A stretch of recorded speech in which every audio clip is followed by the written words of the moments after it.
How about this for a right world drama? Queen Elizabeth was said to have been furious over claims by Prince Harry and Meghan that she'd given them her blessing to name their little daughter Lilibet after her. This is all according to a new book. A member of staff alleges that the late monarch was as angry as I'd ever seen her after the Duke and Duchess of Sussex said that she was supportive of their choice to use her beloved childhood nickname, which was used only by close family members. Joining me now to discuss this, royal commentator Emily Andrews. Hello, Emily, good to see you. Thanks for joining us. So Her Majesty, Her late Majesty, as angry as this member of staff had ever seen her. I wonder how she manifested that anger.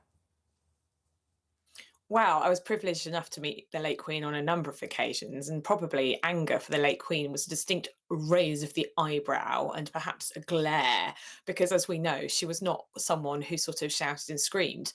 But she wasn't a woman who particularly emoted. She wasn't as in touch with her feelings, perhaps, as her grandson Harry. But I think it's very interesting that perhaps she kind of was just kind of at the end of her tether, because what she was so angry about was the fact the Sussexes saying that they'd had her permission, they'd had their blessing to use this very special nickname that her father, George VI, had given her, that her mother called her, Princess Margaret called her, and her husband, the Duke of Edinburgh, called her. Those are the only people who use that special name. And here were Harry and Meghan publicly saying, oh, we had the Queen's blessing, when actually that wasn't true. There was a conversation between Harry and the Queen, we understand, where, according to the Sussexes spokesperson, Harry shared his hope that he could call their new daughter by the Queen's name. But of course, we don't know if there was some misunderstanding. Did the Queen think that their daughter was going to be called Elizabeth?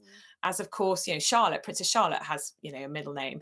Did the Queen think that she was going to be called something else? Or did the Queen feel railroaded into agreeing to agree to her name of Lilibet because Harry presented it as a fait accompli? Those details we don't know, but I think it's fascinating that in this new biography of Charles, we are getting all these details about how the palace dealt with the Sussexes. I wonder whether Her Majesty would have thought that it was slushy and sentimental and unsuitable as a proper name. It's a nickname. It's a name that, that was effectively a replication of the way that she pronounced her own name when she was a little tiny girl and couldn't say Elizabeth. I wonder whether she would have thought that it was, the right kind of thing to make an actual name out of. Do you know what I mean? It doesn't really, it doesn't Yes. strike me that it would have been something that would have appealed to her particularly.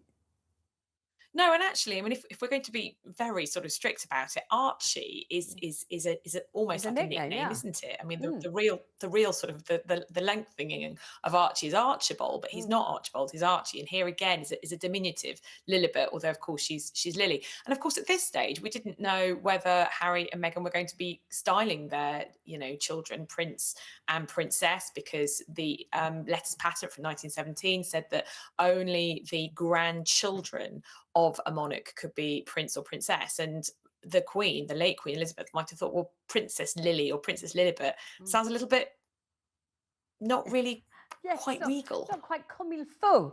Let's talk about, though, what we found out about the Queen's really very last days and hours in this book, Mm, because I think mm. what we found will not surprise us. It will seem to us to be absolutely our dutiful Queen till the very last breath that she drew, pretty much.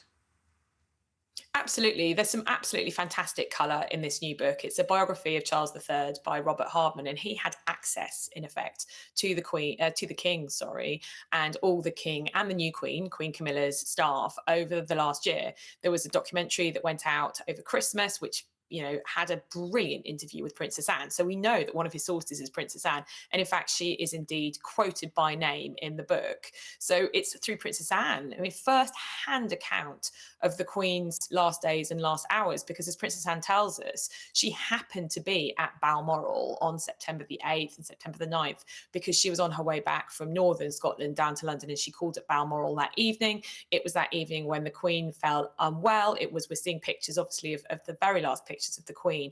That was after her very final duty when she welcomed our new, as then, Prime Minister Liz Truss and said goodbye to Boris Johnson, outgoing Prime Minister. That made her, quite understandably, feel quite tired. There'd been many plans laid about, whether she'd come to London, whether the Prime Ministers would go to her. They did in the end. She was quite buzzy that evening on the Tuesday, but then on the Wednesday, she felt very tired and remained in her bedroom. Plans were even drawn up for the Privy Council meeting that evening, very important, first Privy Council meeting of the new premiership of Liz Truss, to be held. She could just do the audio from her bedroom. In the end, she had to cancel, but it wasn't until the Thursday morning that people realised quite how seriously unwell she was. And it was Princess Anne who stayed by her bedside and sort of put the call in to Prince Charles, saying, you've got to come from Birk Hall. Duty to the end, Vanessa, absolutely. There was a red box. There's a brilliant piece in the book where Robert writes about a red box was delivered after the Queen had been dead for maybe half an hour, and a red box had been delivered from her bedside by a footman to her private secretary, Edward Young. And in that red box was her very, very final actions. It was a letter to her private secretary and a letter to her son, her heir, now King Charles. And it was the last list of honours, companions of honour that she wanted to make. I mean, she really was a most remarkable woman. The very definition, epitome of duty. Emily, thank you very much indeed. Good to see you on the programme.